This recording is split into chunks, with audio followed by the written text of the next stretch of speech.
Auditeurs de Luxeven, aujourd'hui je reçois le frère Cédric Lukusa Branham et le frère David Balanga, respectivement administrateurs du Forum des Jeunes du Message et membres du Forum pour parler de la convention des jeunes qu'il organise à l'église Rouge-Gorge Tabernacle du pasteur Lifoko du Ciel. Chers invités, bonjour. Est-ce qu'on est bien? Très bien, très bien. Alors, frère Branham, j'aimerais d'abord vous poser cette question. Oui. Êtes-vous prédicateur? Non, je ne suis pas prédicateur. Et pourquoi organisez-vous cette convention, étant donné que vous ne l'êtes pas? D'entre Dieu, c'est-à-dire, c'est en répondant aux questions, parce que nous avons notre forum, le Jeune du Message, comme vous avez dit, où je suis administrateur.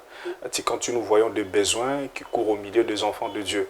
Alors ça devient un peu général dans ce forum, et c'est par là qu'on organise des conventions pour appeler un peu le serviteur de Dieu, de venir un peu répondre à la lumière de la parole pour aider les enfants de Dieu. C'est ce qui fait que nous puissions organiser ces conventions, mais ça n'a rien à voir qu'on est prédicateur et tout et tout. Et vous le faites chaque année? Comment est-ce que ça se passe? C'est chaque année ou bien chaque mois?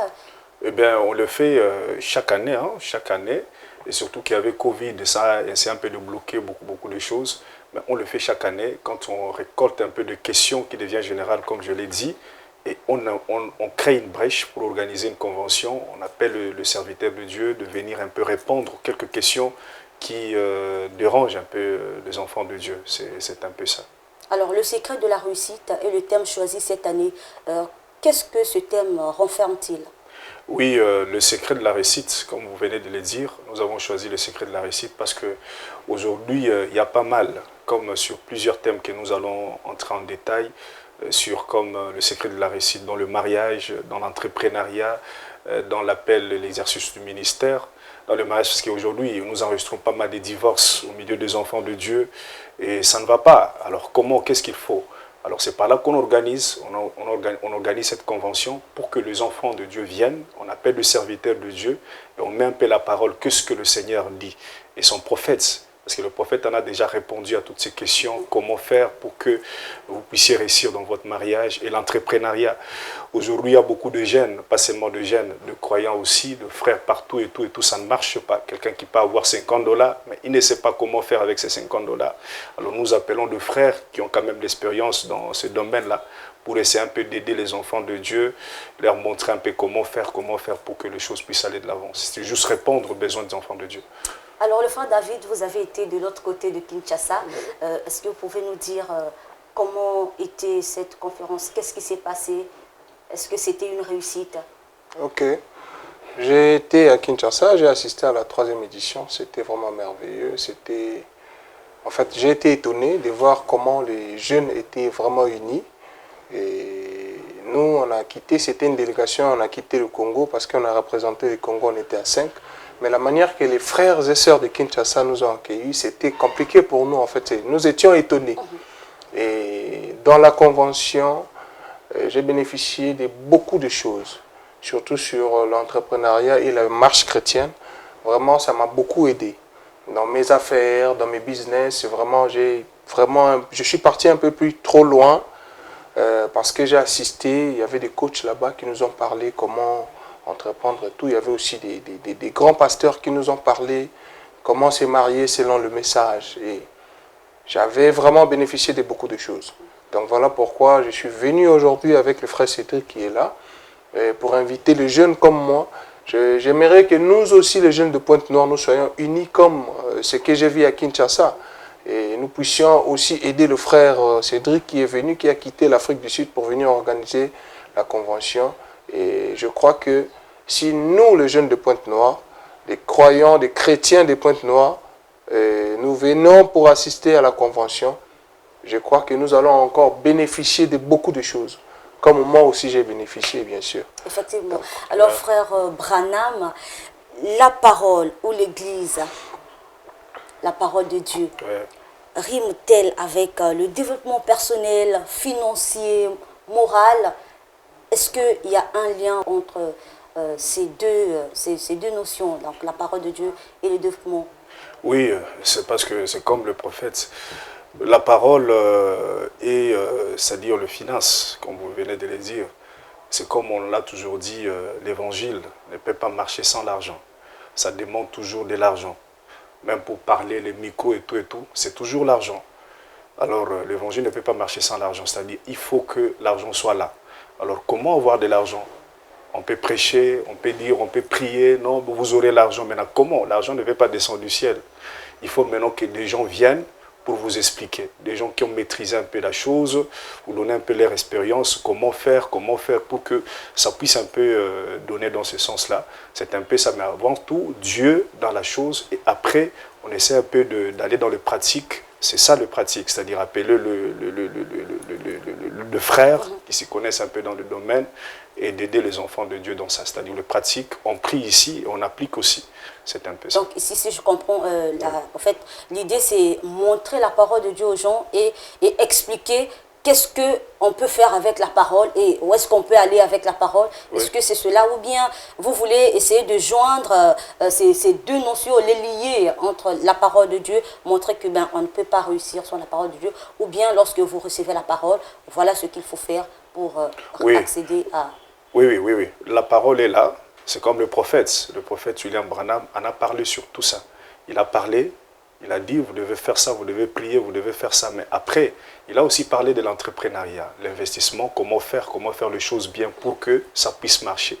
Alors c'est par là, c'est toujours dans cette même angle-là que nous avons appelé le frère pour venir quand même aider les enfants de Dieu dans l'entrepreneuriat. C'est-à-dire, il y a de la parole, et aussi pratique pour avoir de l'argent, pour soutenir l'œuvre de Dieu. Comme je vous ai dit, l'évangile marche toujours avec l'argent.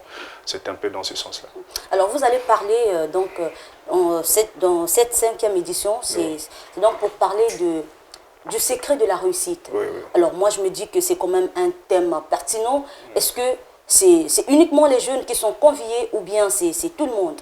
Oui, c'est tout le monde. C'est d'abord ça la particularité dans cette 5e édition, parce que la première édition, on s'était beaucoup plus focalisé sur le jeune. Et 2e édition, c'était beaucoup plus sur le jeune. 3e édition, on a parlé sur le grand défi de la jeunesse, comment le surmonter. Et c'était seulement pour le jeune. Mais ici, à Pointe-Noire, ça devient un peu du nouveau, parce que le sujet qui seront traités concerne tout le monde, pas seulement le jeune.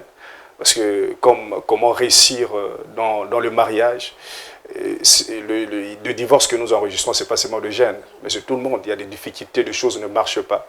Comment réussir sa vie chrétienne? Ça concerne tout le monde. L'entrepreneuriat, qui ne veut pas que sa vie puisse changer, c'est-à-dire dans l'argent, toucher un peu, faire des choses bien. Alors tout ça, c'est ça la particularité ici à Pointe-Noire, c'est-à-dire on essaie un peu de voir des choses qui ne marchent pas et appeler le serviteur de Dieu de venir un peu aider les enfants de Dieu dans tous ces domaines-là. C'est un peu ça. Donc si j'essaie de comprendre, on va essayer de veiller les consciences des jeunes ponténégrins à entreprendre, à vivre une vie quand même saine. Oui, c'est ça. Alors, ça va se tenir à l'église Rouge-Gorge Tabernacle, mais on aimerait savoir qui sera l'exposant. Oui. Est-ce que c'est vous-même? C'est vrai que vous êtes administrateur. Est-ce que vous aussi, vous serez là à animer, sinon à exposer, ou bien il y a des gens que vous avez déjà bien ciblés pour essayer, puisque pour coacher les gens, moi j'appelle ça le coaching, pour essayer de coacher les gens. Oui. Ce n'est pas moi, comme je l'ai dit au début, là, que je ne suis pas prédicateur. Nous avons invité des serviteurs de Dieu dans la ville ici qui vont intervenir. Rouge-Gorge Tabernacle nous a donné juste l'espace, l'endroit où nous allons organiser notre convention là-bas. Ça n'a rien à voir avec Rouge-Gorge Tabernacle. C'est-à-dire même le pasteur Life, que je cite son nom en passant, il est aussi l'invité. Il va aussi intervenir comme d'autres invités. C'est-à-dire qu'il y a plusieurs serviteurs de Dieu dans la ville qu'on a essayé un peu d'inviter pour qu'ils viennent répondre. L'entrepreneuriat, il y a des frères qui ont réussi dans ce domaine-là et ils viendront parler aux jeunes dans cette convention-là. C'est un peu ça. Alors, le frère David, j'aimerais bien qu'on puisse donner le programme de cette édition-là, de cette convention, parce qu'il y a des gens qui n'ont pas encore... Ok, comme le frère Cédric venait de le dire, on aurait loué une place. Mais le pasteur Life, le pasteur Lifoco, nous a donné son église pour organiser cette convention. Alors, nous aurons des pasteurs, comme il vient de dire, qui vont venir pour nous coacher et des frères qui ont réussi dans l'entrepreneuriat.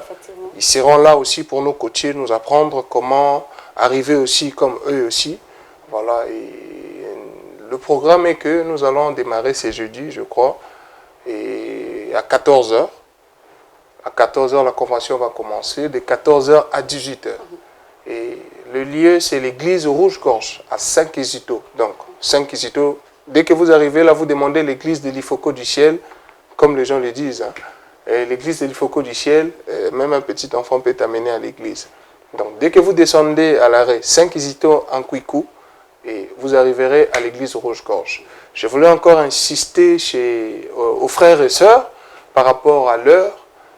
Nous vous prions vraiment de venir à temps parce que nous sommes dans une période où nous avons le couvre-feu. Voilà, et avec le couvre-feu que nous avons ici, et quand nous avons donné 14 heures, ça veut dire que nous allons démarrer à 14 heures. Donc l'heure est de rigueur. L'heure est de rigueur. Je vous prie de ramener aussi vos cache-nez, parce que mesures barrières aussi. Voilà, mesures barrières aussi. Et aidez-nous, parce qu'on ne veut pas aussi avoir de problèmes avec l'État. Donc venez à temps. Et c'est le jeudi, ça termine quand, la conférence? De jeudi à dimanche. De jeudi à dimanche, de 14h à 18h. Donc, même le week-end, 18h? Oui, oui. Le week-end aussi, c'est à 18h. Mais le week-end, on a un couvre-feu à 20h. À 20h. Voilà pourquoi j'ai demandé aux frères et sœurs de venir à temps. Parce qu'on ne peut pas démarrer sans les invités. Donc, si les invités sont là, la convention va commencer à temps. La ponctualité oblige. Voilà. Alors, frère Branham, avez-vous un dernier mot à tous ceux qui nous suivent? Oui, c'est-à-dire, j'en profite un peu de souligner aussi quelques points là, avant de terminer. Comme on a dit, de la 5e édition, il y a eu première édition, deuxième, troisième c'était à Johannesburg, on a organisé à Johannesburg. 4e édition, là nous voyons, il y a eu plusieurs serviteurs de Dieu comme ici. Et là, à Kinshasa, nous voyons le pasteur Vibidila du tabernacle de Mbujimaï, qui est aussi parmi les intervenants. Nous voyons le pasteur Amissi Mwanangoï de l'église La Moisson à Kinshasa. Il y a le pasteur Mali, représentant de la Voix de Dieu. Il était aussi là.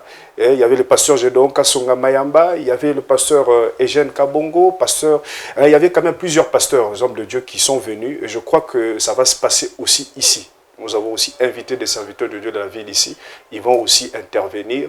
Et il y a aussi une question qu'on me pose. Comme au début, là, vous avez dit, est-ce que tu es prédicateur? Oui. Et ça crée aussi un peu beaucoup de questions. Mais comment lui n'est pas prédicateur? Il organise des conventions.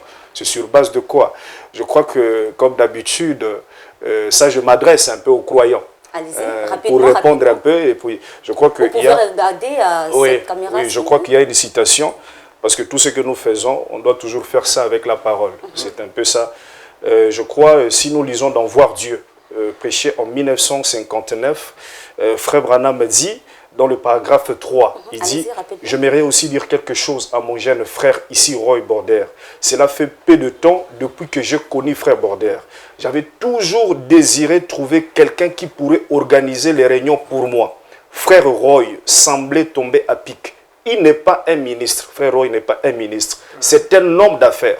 Je l'ai laissé organiser 2 ou 3 réunions, juste pour voir ce qu'il ferait. Et voici le résultat. Les gens sont d'un même accord. Et généralement, quand c'est un ministre qui vient pour préparer des réunions pour vous, eh bien, un ministre a toujours quelque chose. Il a une doctrine ou quelque chose d'autre qu'il voudrait présenter. Il va dans un groupe de ministres et il présente une doctrine. Alors, vous avez des ennuis. Voyez-vous, c'est donc mieux que ce soit un homme qui n'est pas un ministre. Ça, c'est Frère Branham. Ok. Et donc, vous venez de citer là une citation de Frère Branham, mais moi je me dis qu'on s'adresse à un public mixte. Il y a des gens qui ne sont pas du message. Est-ce qu'eux aussi sont conviés à cette... Oui, c'est tout le monde. Ça, je répondais juste aux frères de croyants qui voulaient un peu savoir est-ce qu'il y a une citation qui appuie ça. Il y en a plusieurs. Les hommes de plein évangile, ils organisaient des conventions où ils appelaient Frère Branham, ils n'étaient pas de ministres. C'est par là que nous invitons tout le croyant, même le non-croyant, de venir. Vous avez des problèmes dans le mariage, dans le domaine scolaire, dans quoi. Frère Branham a tout parlé et je crois que après cette convention, vous direz, j'avais le problème et j'ai écouté, le prophète a parlé et j'ai des solutions à mes problèmes. Alors, frère Cédric, frère David, merci d'avoir été de nôtres. C'est la fin de cette émission. Merci à vous de l'avoir suivi. On se retrouve très prochainement. Au revoir.